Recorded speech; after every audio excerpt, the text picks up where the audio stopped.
J'aime les mots simples. Lorsque l'on parle du jardinier, on définit immédiatement ce qu'est l'homme ou la femme. Le jardinier est l'homme ou la femme qui travaille dans un jardin, qui produit des légumes, qui produit des fleurs, qui dessine les jardins. En un mot, c'est un artisan qui permet simplement que nos campagnes soient belles et que nos villes soient colorées. Le paysagiste est supposé transformer le paysage. Je ne connais qu'un seul paysagiste, il s'appelait André Le Nôtre. André Le Nôtre a créé le parc de Versailles et quel que soit le lieu où l'on se trouve près du château, on constate que l'ensemble du décor a été transformé. Il méritait donc la qualification de paysagiste et pourtant lui-même se faisait appeler jardinier. Alors quand je suis un petit peu taquin ou voire d'humeur un petit peu provocante, je dis que le paysagiste est au jardin, ce que le visagiste est au coiffeur. Je n'aime pas tellement cette manière de hiérarchiser cette corporation.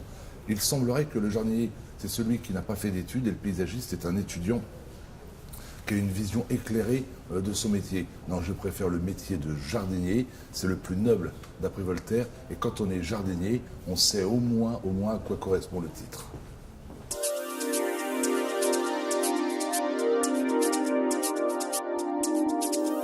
Depuis que Louis XIII a jeté son dévolu sur Versailles, Louis XIII, puis ensuite les rois de France, un empereur et quelques présidents, eh bien Versailles a connu bien des malheurs. Versailles a connu du froid, a connu des printemps ou des étés très humides ou très secs. Il a connu également de grandes tempêtes comme celle de 1999. À l'issue de la tempête de 1999, où l'on a déploré 18 500 arbres qui ont été jetés à terre, cassés de manière absolument démente, et je précise qu'il a fallu en abattre 30 000 supplémentaires, eh bien Versailles a bénéficié d'une aide incroyable de mécènes étrangers et français, mais également du gouvernement. Il faut toujours le rappeler, je crois. On a trop souvent tendance à parler du mécénat. Non, l'État a assumé son rôle et a permis à Versailles sa reconstruction, je dirais même sa renaissance. Alors Versailles aujourd'hui a pansé les blessures de 1999. Le parc est planté de jeunes végétaux, ce qui fait que ce parc n'est pas beau à mes yeux, mais il est prometteur. Mais il offre un avantage inouï au jardinier que je suis. Quand je suis arrivé en 1976, le parc était vieillissant. Il était beau, mais vieillissant. J'ai donc connu un parc, j'allais dire souffreteux.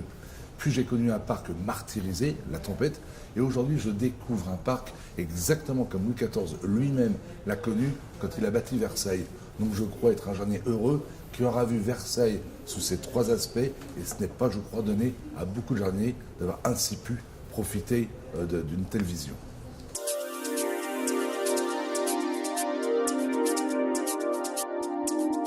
Si j'étais jardinier de Bercy, je ne changerais pas grand-chose au niveau de l'environnement, parce que je trouve que tout a été conçu avec intelligence. Je crois qu'il ne faut pas abuser du végétal en ville, c'est un peu comme un oiseau en cage.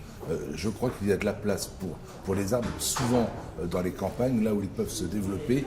À Bercy, entre ces bâtiments, je ne suis pas convaincu que les arbres en particulier aient vraiment leur place. Mais j'ai été séduit par les fleurs, par les végétaux, par la manière de planter à Bercy.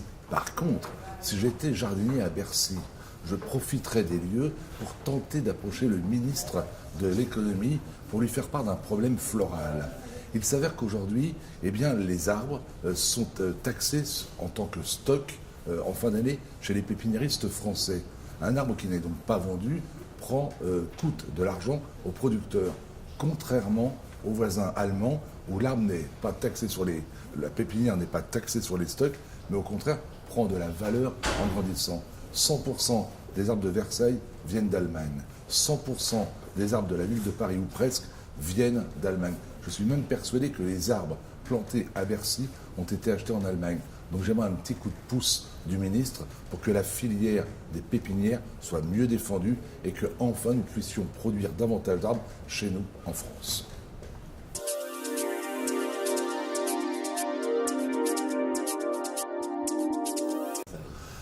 Quand je suis entré à Versailles en 1976, je me suis tout de suite intéressé au lieu.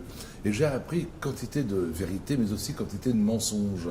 Et quand je m'interrogeais sur la signification de tels symboles, sur l'histoire de telle ou telle personne, je voyais que des visages rosissaient et des vieux conservateurs un peu coquins me disaient « l'histoire est coquine, mais il ne faut pas en parler ». Eh bien moi j'ai envie d'en parler parce que la coquinerie, c'est la véritable histoire. L'histoire avec un grand H, ne peut pas s'écrire si on ne connaît pas la petite histoire. Donc je trouve amusant de rappeler que nos rois avaient de temps en temps de curieuses habitudes, de curieuses lubies. J'aime bien également raconter que Versailles, eh bien, s'est bâti grâce aux femmes qui ont influencé les monarques. Que serait Versailles aujourd'hui sans la Dubarry, la Maintenon, la Pompadour et d'autres encore? Donc c'est de la coquinerie peut-être. Mes histoires de bosquets sont peut-être croustillantes, mais c'est la vie. Et aujourd'hui encore à Versailles, il se passe bien des choses dans les bosquets. Et c'est ce qui fait peut-être de ce parc quelque chose de fort et d'important. C'est que Versailles n'est pas qu'un musée de la statuaire ou de la fontainnerie. C'est un lieu de vie où il fait bon se promener, il fait bon réfléchir, et il fait même bon parfois s'aimer.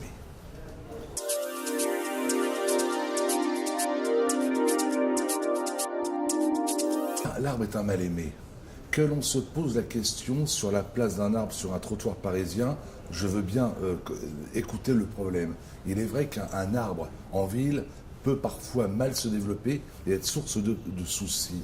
Mais quand on apprend qu'une commune des Vosges n'hésite pas à couper un tilleul vieux de 800 ans simplement pour permettre le temps d'un week-end l'installation d'un stand d'auto-tamponneuse, on se dit on est tombé sur la tête. Quand un maire d'une commune du Doubs décide de couper un frêne sublime sous prétexte qu'un arbre se remplace, on est encore tombé sur la tête. Et quand on coupe des arbres le long des routes, alors que, sous des prétextes de sécurité, alors qu'il suffirait parfois d'une simple glissade de sécurité, je me dis que là, il faut arrêter. L'arbre est nécessaire pour lutter contre le réchauffement climatique. L'arbre, à lui seul, est un mini-monde fait de biodiversité. L'arbre, c'est le passé de notre pays, c'est également l'avenir de la planète. Donc je ne supporte pas que l'on puisse couper des arbres de manière inconsidérée, et surtout, je ne comprends pas pourquoi, en France, l'arbre historique n'est toujours pas classé au même titre que les monuments. Est-il normal qu'un arbre vieux de 800 ans, 2000 ans, voire de 2000, comme l'olivier de Roquebrune-Cap-Martin, ne soit pas protégé par la loi? Est-il normal que le chêne d'Allouville, sur la commune de Allouville-Bellefosse, en Normandie, puisse être coupé par le conseil municipal, simplement si la nouvelle équipe le décidait? Non, je suis pour la loi qui protégerait les arbres historiques, limiterait l'abattage des arbres le long des routes et réfléchirait peut-être une loi pour engager une réflexion sur la réelle place de l'arbre dans les villes.